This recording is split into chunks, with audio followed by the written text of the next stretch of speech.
A massive epidemic spreads around the world, wiping billions of people.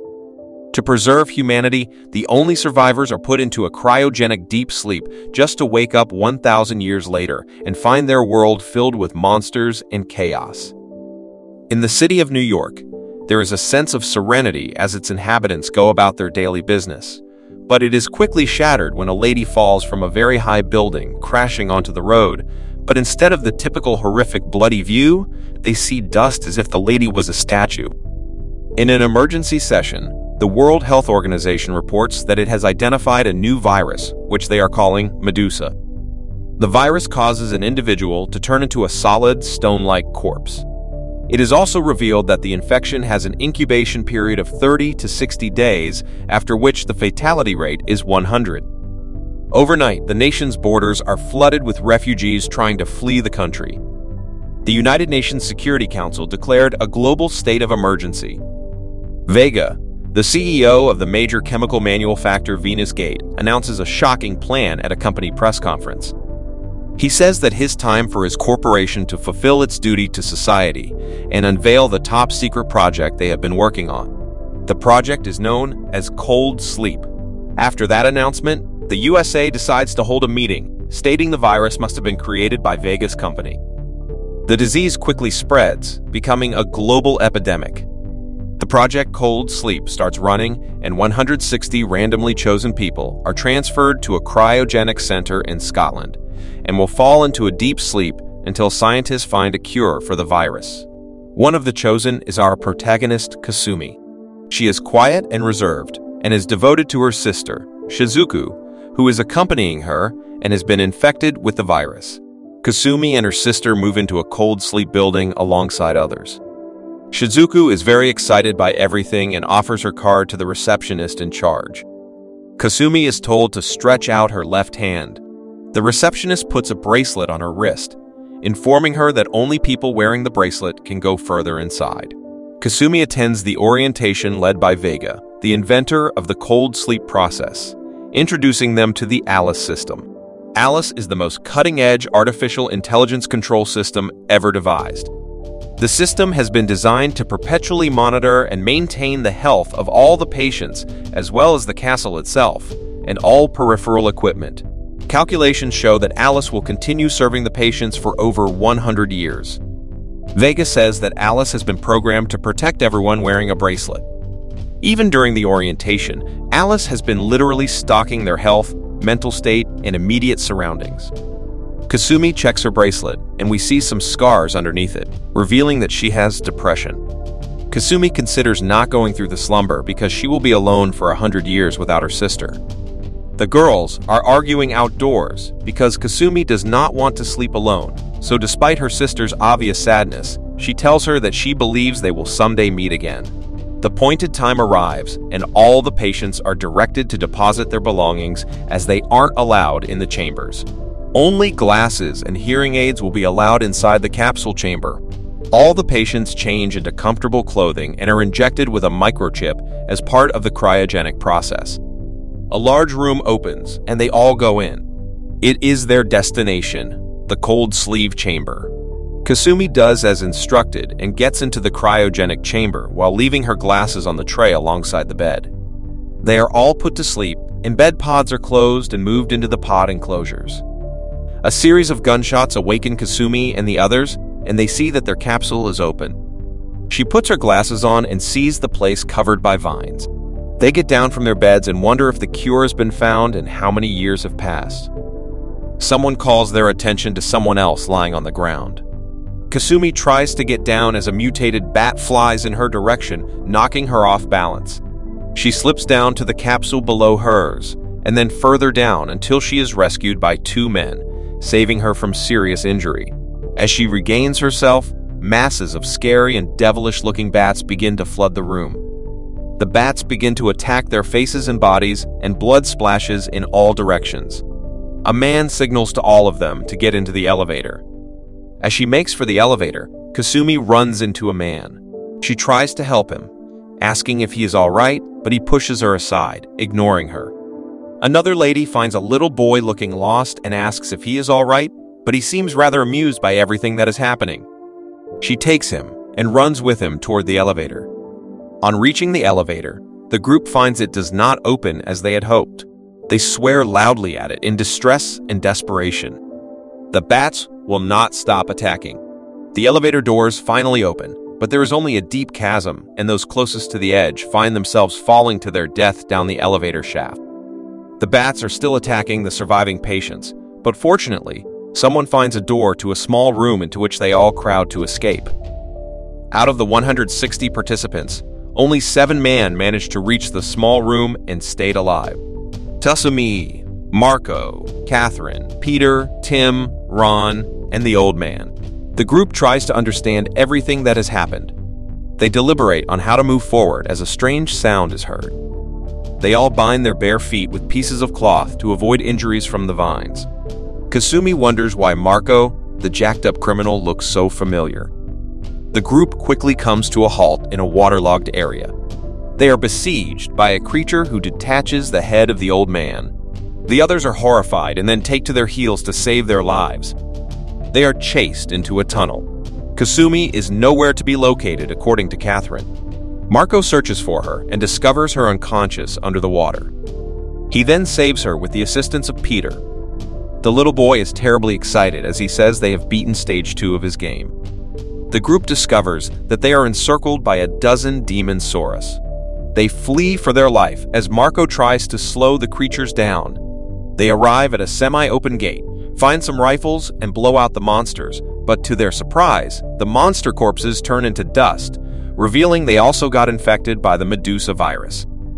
They reassemble in a security room after surviving this stage, where they treat minor injuries and reload their weapons. While using the computers in the room to figure out their situation, Catherine has a nervous breakdown and threatens to slap Tim. She then regains consciousness and hugs and apologizes to him. The cop, Ron, makes a humorous joke about Catherine keeping something from her past hidden. However, Marco believes Peter is the imposter since he is wearing a necklace, a possession no one should possess. They machine gun him with questions until he snaps and takes Kasumi hostage and runs to the elevator.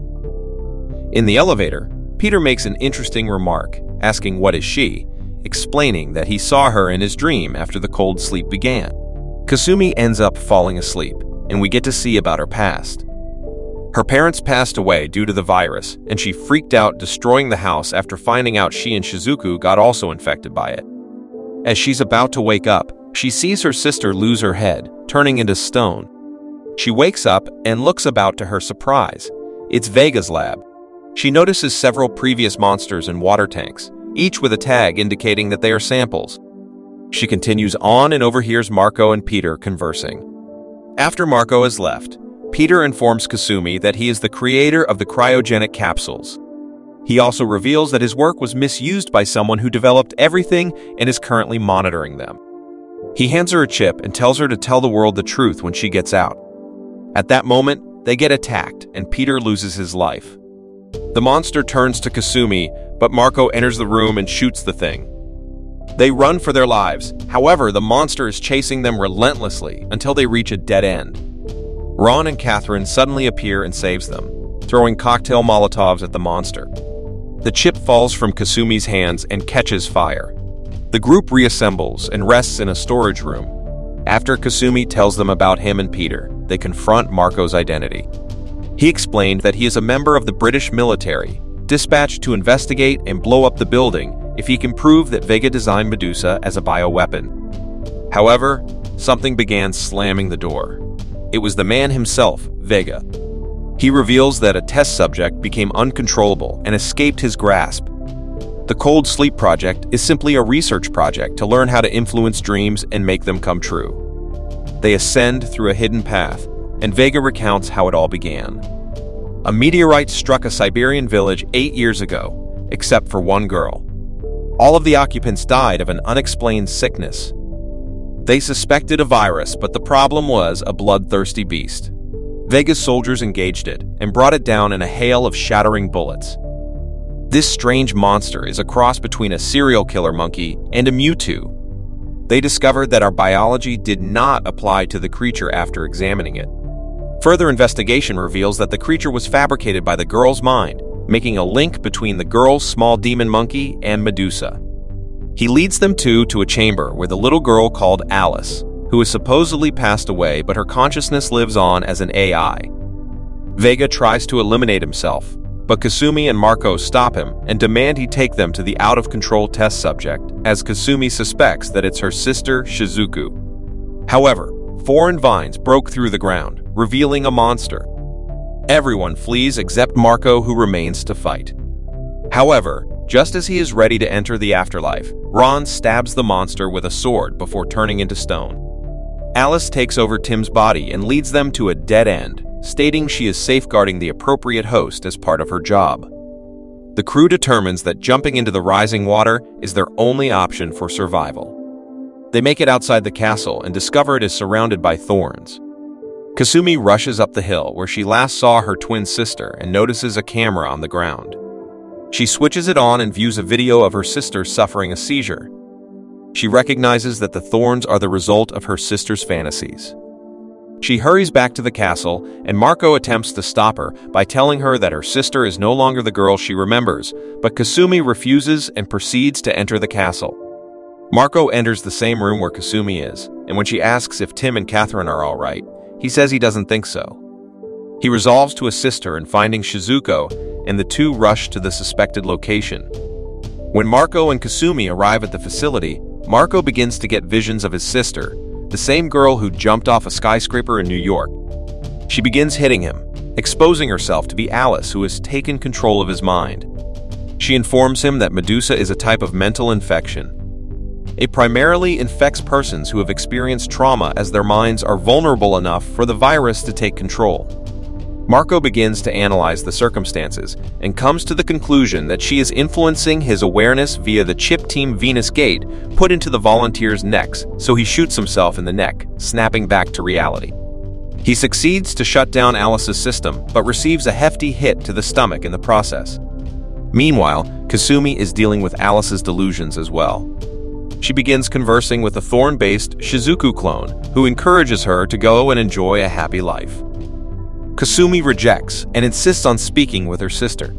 Despite Alice's efforts, Kasumi manages to continue despite being hurt by the thorns. Shizuku loses control of her dream when Alice eventually shuts down, providing Kasumi with an opportunity to crawl to her sister's lifeless body. Alice reappears and grabs Kasumi's leg, telling her not to gaze at Shizuku's body. When Kasumi glances at Shizuku's wrists, she starts experiencing flashbacks about everything that has transpired. Kasumi was so disturbed over going through the slumber alone that she tried double deletion after her sister walked to the hill. Shizuku clung to the edge, reluctant to die, and when she looked down, Kasumi's lifeless body was hugging the floor. This painful view made Shizuku go berserk, and she dreamed about Kasumi still being alive. Alice allowed it to become reality. Kasumi is only alive because Shizuku is dreaming about it. Shizuku pulls Kasumi out of the falling roof with a vine as the castle begins to crumble. Marco catches her mid-air and they leap out of the building. However, Shizuku once again controls the vines to grab them and carefully place them on the ground before each vine turns to stone. Marco, who is sitting on the floor, encourages Kasumi to enjoy a good life before taking his final breath with a smile on his lips. Kasumi kisses him on the cheek before going to seek for anyone else in the region with Tim, the only other person still alive, bring the video to an end. If you enjoyed watching the video, consider liking and subscribing for more like it. Thanks for watching.